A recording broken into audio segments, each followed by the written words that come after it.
নমস্কাৰ বন্ধুসকল, আমাৰ চেনেললৈ স্বাগতম জনাইছো। আজিৰ চিনেমাখনৰ নাম হ'ল ছায়াৰা, যি এই সময়ত যথেষ্ট ট্ৰেন্ডিং হৈ আছে। এটি প্ৰেম কাহিনী যিটো চালে আপুনি কান্দি উঠিব।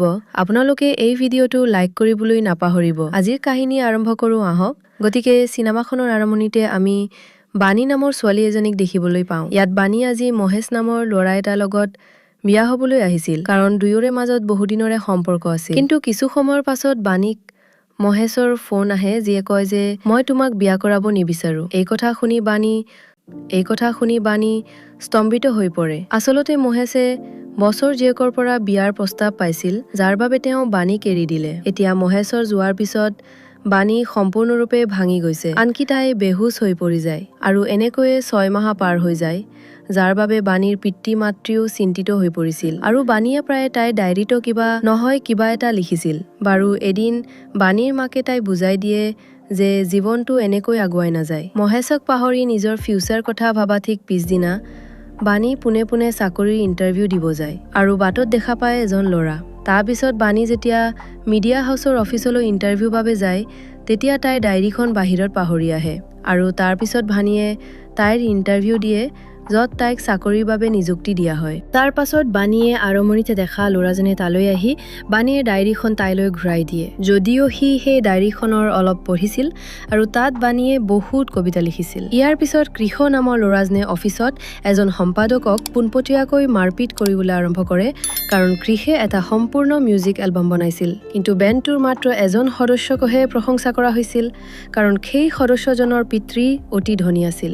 আচলতে কৃষে লাখ লাখ অনুৰাগী থকা ৰকষ্টাৰ হ'ব বিচাৰে, সেইবাবে তেওঁ নিজৰ নামটোক লৈ চিৰিয়াছ। তাৰ পিছত ইয়াত কৃষৰ বন্ধুসকলে খঙেৰে কয় যে এতিয়া আমি আপোনাৰ লগত কোনো শ্ব' নকৰোঁ, যদি আপুনি অকলে কৰিব পাৰে তেন্তে গৈ কৰক। যদিও ইয়াত কৃষৰ বন্ধু কেভি তেওঁৰ লগত আছিল। ইয়াৰ পিছত কৃষে অকলে গৈ আজিৰ অনুষ্ঠানটো কৰে আৰু মানুহে তেওঁৰ গান শুনি বহুত ভাল পায়। পিছত সিহঁতে ফেমাছ ৰেপাৰ প্ৰিন্সক লগ কৰিবলৈ যায়, য'ত বিনীতে কয় যে প্ৰিন্সে আজিৰ ষ্টাইলৰ এটা গান বিচাৰে, যদি দিব পাৰে তেন্তে মোক জনাওক। তেতিয়া কৃষে কয় যে মোৰ 3টা চৰ্ত থাকিব।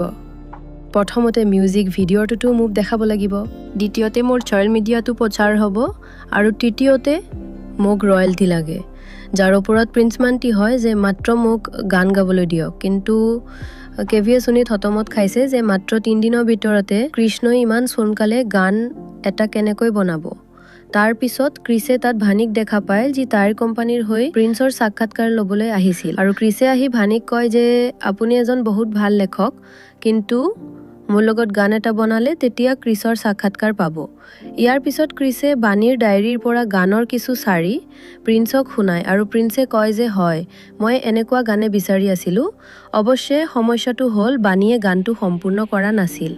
ইয়াৰ পিছত ক্ৰিছে পিছদিনা বাণীক নিজৰ ষ্টুডিঅ'ত গীত এটা লিখিবলৈ কয়, কিন্তু বাণীয়ে ইয়াত অনুভৱ কৰা নাছিল। আৰু ক্ৰিছে যেতিয়া জোৰ দিয়ে তেতিয়া বাণীয়ে কয় যে কবিতা এটা সুখী হৃদয়ৰ পৰাই আহে, মোৰ মনলৈ যি আহিল তাকেই লিখাৰ দৰে নহয়, গান এটা সম্পূৰ্ণ কৰাৰ বাবে এটা ভাল পৰিৱেশৰ প্ৰয়োজন। দৰাচলতে ঠগ খোৱাৰ পিছত বাণীয়ে প্ৰেমৰ বিষয়ে লিখিবলৈ বা চিন্তা কৰিবলৈ সক্ষম নহয়। ইয়াৰ পিছত কৃষে বাণীক এনে এখন খেলপথাৰলৈ আনে, য'ত তেওঁ প্ৰায় মনটোক শান্ত কৰিবলৈ আহিছিল, আৰু খেলি থাকোঁতে বাণীক তেওঁ অনুভৱ কৰিব বিচৰা সকলোবোৰ কথা কল্পনা কৰিবলৈ বাধ্য কৰায়। একেদৰে বাণীৰো ভাল লাগে, আৰু দুই মিলি দুদিনতে গীতটো বনায়, য'ত বাণীয়ে সেই গীতটো লিখিছিল। এই দুদিনত কৃষৰ লগত থাকি বাণীও বহু দিনৰ মূৰত সুখ অনুভৱ কৰি আছিল। তাৰপিছত যেতিয়া কৃষে গৈ প্ৰিন্সক এই গীতটো গায়, প্ৰিন্সে প্ৰশংসা কৰে, কিন্তু এটা সমস্যা আছিল যে প্ৰিন্সৰ ৰেপটোও ইয়াত অন্তৰ্ভুক্ত হ'ব লাগিছিল। তেতিয়া কৃষে সেইটো কৰি দিম বুলি কয়, কিন্তু বাণীয়ে এইটো ভাল নাপালে, কাৰণ তাৰ মতে এই গীতটোৰ হৃদয়ৰ পৰা আহিছে, আৰু সেয়েহে ইয়াত ৰেপ যোগ কৰি ইয়াক নষ্ট কৰা উচিত নহয়। তাই এই কথা কৃষক কয়। তাৰপিছত কৃষে কয় যে মই ইমান দুখীয়াকৈ মৰিব নিবিচাৰোঁ যে মই ইমান ভাল চুক্তি এৰি দিওঁ। তেতিয়া পুলিচ কৃষৰ ওচৰলৈ আহে আৰু মাজ ৰাস্তাত মদ্যপান কৰি কাজিয়া কৰি থকা তেওঁৰ মদ্যপায়ী দেউতাকক লৈ আহে। ইয়াত পুলিচজনে কৃষক কয় যে দেউতাকক কণ্ট্ৰল কৰি ৰাখিবি, নহ'লে অহাবাৰ মই তোমালোক দুয়োকে জেলত ভৰাই দিম, আৰু দেউতাকক গালি পাৰি তাৰ পৰা আঁতৰি যায়। কেবিয়ে বাণীক কয় যে কৃষৰ মাতৃৰ মৃত্যুৰ পিছত তেওঁ মদালি হৈ গৈছে, আৰু সেইবাবে কৃষেই তেওঁক ঘৃণা কৰে। ইয়াৰ পিছত কৃষে দুখী হৈ আছিল, আৰু বাণী তালৈ আহি কয় যে মই প্ৰিন্সৰ বাবে গীতটোৰ লগতে ৰেপটোও লিখিছোঁ, আপুনি তেওঁক দিব।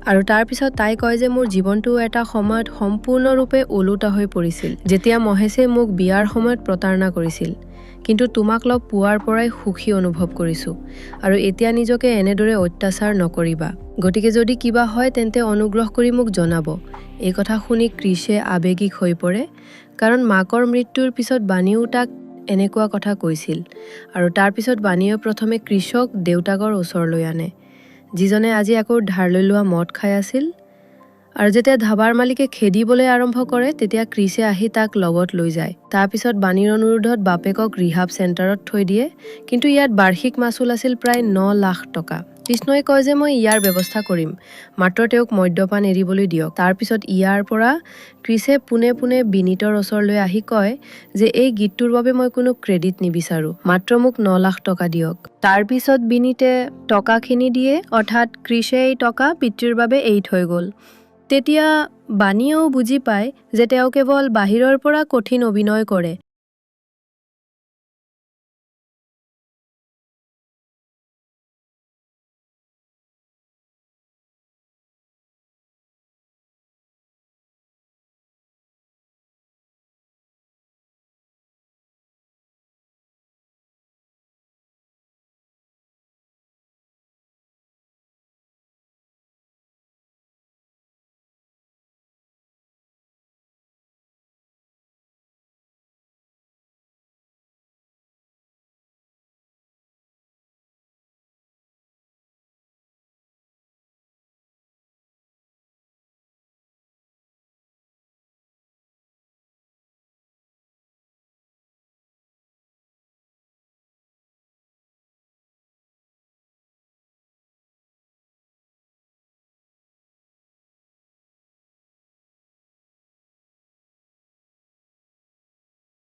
কিছে নিজৰ জ্ঞান হেৰুৱাই পেলায়। তাৰ পিছত সি পোনে পোনে তলত গৈ তাতে বাণীক বিচাৰি পায়, যি দুখী আছিল। তেতিয়া কিছে তাইক কয় যে এই সকলোবোৰ তোমাৰ লগত ঘটি আছিল আৰু তুমি মোক কিয় কোৱা নাছিলা? যাৰ প্ৰতি বাণীয়ে কয়, মোৰ পৰা আঁতৰি যোৱা কাৰণ মই অতি সোনকালে সকলোকে পাহৰি যাম আৰু আমাৰ কোনো ভৱিষ্যত নাই। কিন্তু কিছে কয় যে যিয়েই নহওক, মই তোমাক সদায় ভাল পাম আৰু আমি ইয়াৰ চিকিৎসা কৰিম। ইয়াৰ পিছত কিছে বাণীক চিকিৎসাৰ বাবে লৈ যায় আৰু বাণীৰ পিতৃ-মাতৃও তাত আছিল। তেতিয়া ডাক্তৰে কয় যে আমি ঔষধ দিয়া আৰম্ভ কৰিছো, কিন্তু বাণীক নিৰল ঠাইলৈ লৈ যোৱা প্ৰয়োজন, যাতে তাইৰ মনটো শান্ত হৈ থাকে। এই কথা শুনি কিছে মান্তি হয় আৰু আনকি বাণীৰ পৰিয়ালেও তাক বাধা নিদিয়ে। ইয়াৰ পিছত বাণী কিশোৰ লগত নগৰ এৰি যায়। বাণী কিশোৰ লগত সকলো সময়তে সুখী আছিল। তাৰ পিছত এদিন কিশোৰ বন্ধুৰ পৰা ফোন আহিল যে আপুনিও ইয়ালৈ আহিব লাগে শ্বটোৰ বাবে, কাৰণ দৰ্শকে আপোনাক বিচাৰিছে। কিন্তু কিছে কয়, মই এতিয়া বাণীক ওচৰত থকাটো বেছি প্ৰয়োজন বুলি কৈ নাকচ কৰে। কিছে কেবিক কয় যে বিনীতৰ লগত কথা পাতি গানবোৰ কৰবাত বিক্ৰী কৰি দিব লাগে, কাৰণ টকাৰ প্ৰয়োজন হ'ব। তেতিয়া বাণীয়েও এই সকলোবোৰ শুনি কিশক কয় যে তাৰ বাবে তাৰ সপোন নষ্ট নকৰিব, তুমি তালৈ যোৱা উচিত। যাৰ ওপৰত কিছে কয় যে ঠিক আছে, তেতিয়া তুমিও আহিবা। পিছত আমি দেখিবলৈ পাওঁ কিছে নৃত্য পৰিৱেশন কৰিবলৈ আৰম্ভ কৰাৰ সময়তে মহেশে বাণীক লগত পাই তাইৰ লগত কথা পাতিবলৈ আৰম্ভ কৰে আৰু তেওঁ তাইক কয় যে মই অনুভৱ কৰোঁ যে তুমি মোক পাহৰিব পৰা নাই, আৰু বাণীয়েও লগে লগে পুৰণি স্মৃতিবোৰৰ মাজলৈ সোমাই যায় আৰু কয় যে মই তোমাক কেতিয়াও পাহৰিব নোৱাৰো। তাৰ পিছত মহেশে বাণীৰ সুবিধা ল'বলৈ পোনে পোনে ওচৰৰ কোঠা এটালৈ লৈ যায়। পৰিৱেশনৰ সময়ত কিছে কেৱল বাণীক বিচাৰি আছিল। এতিয়া মহেশে বাণীৰ লগত কিবা এটা কৰিবলৈ ওলোৱাৰ লগে লগে কিছে তাত আহি বাণীক বচাই মহেশক বেয়াকৈ মাৰপিট কৰে। কিন্তু আচৰিত কথাটো হ'ল, বাণীয়ে কিশক চুৰিৰে আঘাত কৰি তাইৰ মহেশৰ পৰা আঁতৰি থাকিবলৈ কয়। এইখিনি দেখি সি বুজি পায় যে বাণীয়ে তাইৰ স্মৃতিবোৰ পাহৰি গৈছে। তাৰ পিছত কেনেবাকৈ কিছে বাণীক চম্ভালি লয়। তেতিয়া কিশৰ দেউতাকো তালৈ আহে আৰু তাক বেণ্ডেজ বান্ধি দিয়াত সহায় কৰে। তেতিয়া কিছেও তেওঁক ক্ষমা কৰে। তাৰ পিছত পিছদিনা যেতিয়া বাণী কিশৰ ওচৰলৈ আহে, তেতিয়া তাইক কয় যে আজি তোমাৰ শ্ব' আছে। কিন্তু কিছে তাইক কয় যে শ্ব' কালি ইতিমধ্যে হৈ গ'ল। আচলতে বাণীয়ে এতিয়া সৰু সৰু কথাবোৰো পাহৰিবলৈ আৰম্ভ কৰিছিল। ইয়াৰ পিছত কিছে নতুন গীত এটা বনোৱাৰ কথা ভাবিছিল, যাৰ বাবে বাণীয়ে কয় যে মই সকলোৰে হৃদয় স্পৰ্শ কৰিব পৰা গীত এটা লিখিম। এতিয়া যেতিয়া কিশ ঘৰলৈ উভতি আহে, তেতিয়া তেওঁ দেখে যে বাণী নাই। এই দেখি সি সকলোতে বাণীক বিচাৰিবলৈ আৰম্ভ কৰে, আনকি আৰক্ষীৰ ওচৰত অভিযোগ কৰে, কিন্তু বাণী ক'তোতে বিচাৰি পোৱা নাছিল। আৰু এতিয়া কিছে সম্পূৰ্ণ ভাঙি পৰিল। তাৰপিছত এদিন তেওঁ বাণীৰ ডায়েৰীখন বিচাৰি পায়, য'ত তাই এটা গান লিখিছিল। আৰু দুখ মনেৰে কিছে তাৰ ওপৰত এটি গীত ৰচনা কৰে যে যেতিয়াই বাণীয়ে এই গীতটো শুনিব, তাই নিশ্চয় মোৰ ওচৰলৈ আহিব।